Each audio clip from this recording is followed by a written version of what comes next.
Hi, I'm Kay of Kay's Creative Home. Welcome back to my channel.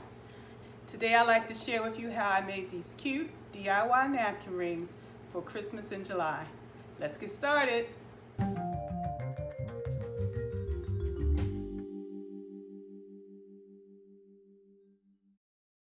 So today I'll be using this pack of 4mm pearls, which I got at Michael's a while ago.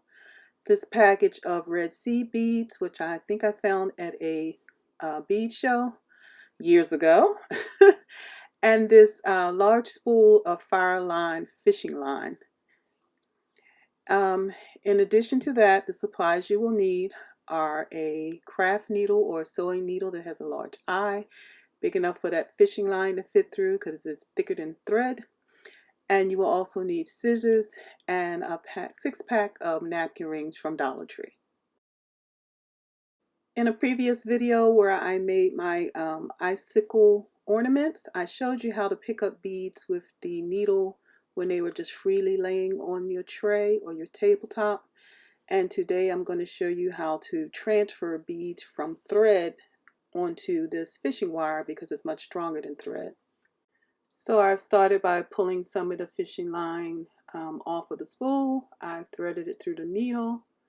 And now I'm going to pick up my red seed beads. I'm going to kind of string this over my finger, and you can do this in a way that's comfortable for you. And while it's still on the thread, you can actually just insert the needle and start, counting off how many you would like to have on the fishing wire. And I'm going to take them off in random numbers, and every so often I'm going to put a pearl in between. And that way when I'm wrapping my napkin ring, I'll have red beads and pearls going around it.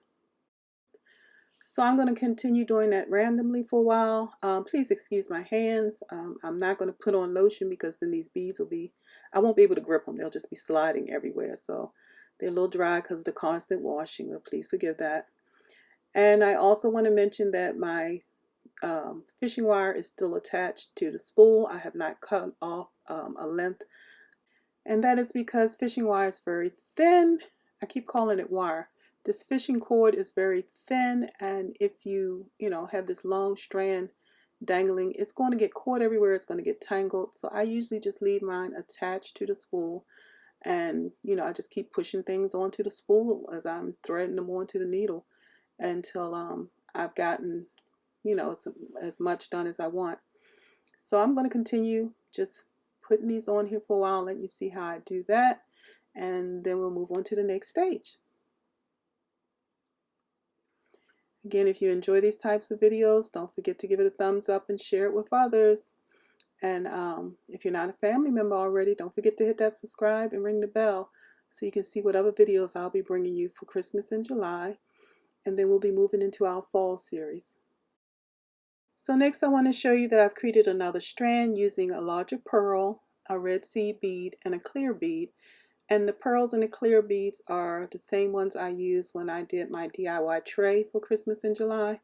And if you would like to see that video and the video of my icicles, they're in the playlist linked in the description box below for Christmas 2020. So don't forget to check those out. So using the napkin ring from Dollar Tree, I'm going to start by adding a little bit of glue to the edge, and I'm just going to start wrapping these beads around the napkin ring. And I'm just going to do that bit by bit so that I can get them as straight, get that strand on there as straight as possible. And I'm trying not to use too much glue because I don't want a whole bunch of glue, seeping out and showing up in between the beads. So take your time, don't add on too much excess glue, and try to just get your beads as straight as possible. Because they're still attached on the cord, they may be kind of moving around a little bit, as you can. So you want to hold on to them as tightly as possible and get them laid down on this the napkin ring bit by bit until you get the entire napkin ring covered in beads.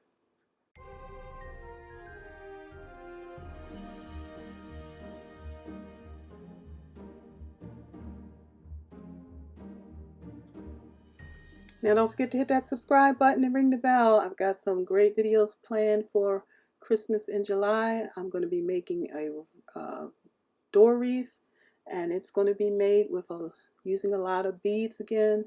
so I can follow the bead and pearl patterns.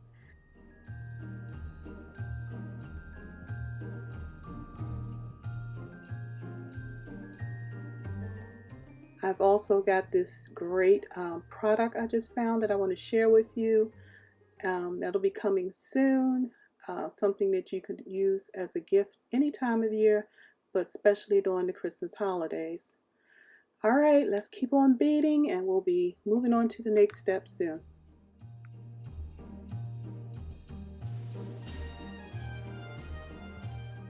So now that I've finished covering the entire napkin ring with beads, I'm going to take my beads and kind of push them down onto the spool so that I have some extra thread there to cut.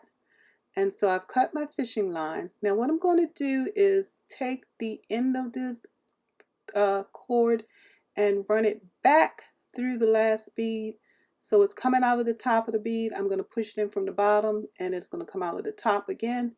So I made a loop around that bead and pulled it tight, and that way that bead doesn't move, and then I can glue it down securely without it kind of fumbling around while I'm trying to get that last bead on. And so that's what I've done here, and I have finished wrapping this napkin ring in beads. So I'm going to do the same thing on this, what I have left on the spool. I'm going to wrap that thread through that first bead so that it holds onto it securely.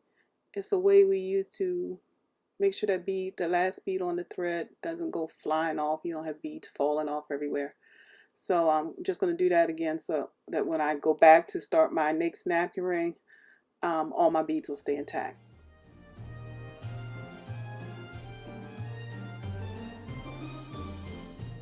Alright, so now I've got all my napkin rings wrapped in beads and pearls, and the next step is going to be to wrap the larger beads.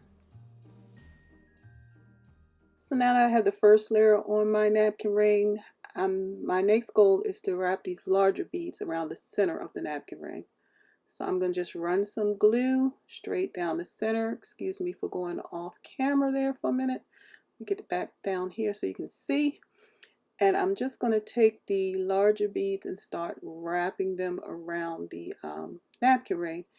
And I'm going off center because I'm working so hard to hold these beads in place while I'm doing this so that they don't space out on this cord, because again, it's still attached to a longer cord. I want to make sure I have enough cord to do everything I need to get done. Now the cord is still coming out of the front, and in my hand I'm holding the cord and I'm holding the napkin ring. And now I'm going down the napkin ring and gluing my pearls down around the center. Now because the pearls are larger than those smaller beads, the pearls get glued down, but the little beads do not, because they do not touch the actual napkin ring. That is why I have to keep that cord in place. So I'm holding it at the beginning. I'm going to hold it until I get all the way to the end, and then I'm going to tie that cord in a knot.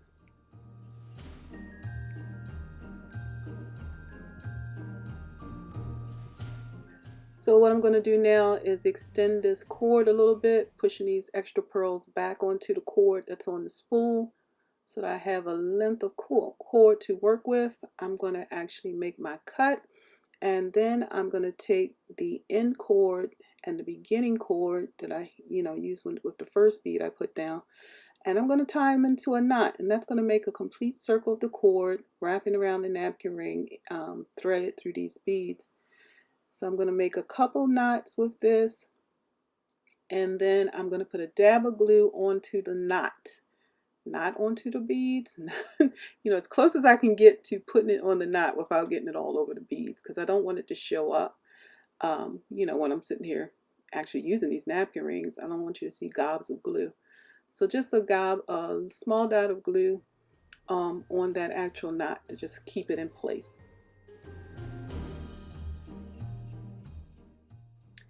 Now that that's done, I'm going to just cut off all of these loose threads, make sure it's kind of cleaned up, and then I'm going to take my hand and run it around the ring and kind of make sure there are no beads that are still kind of loose that need to be glued down tighter.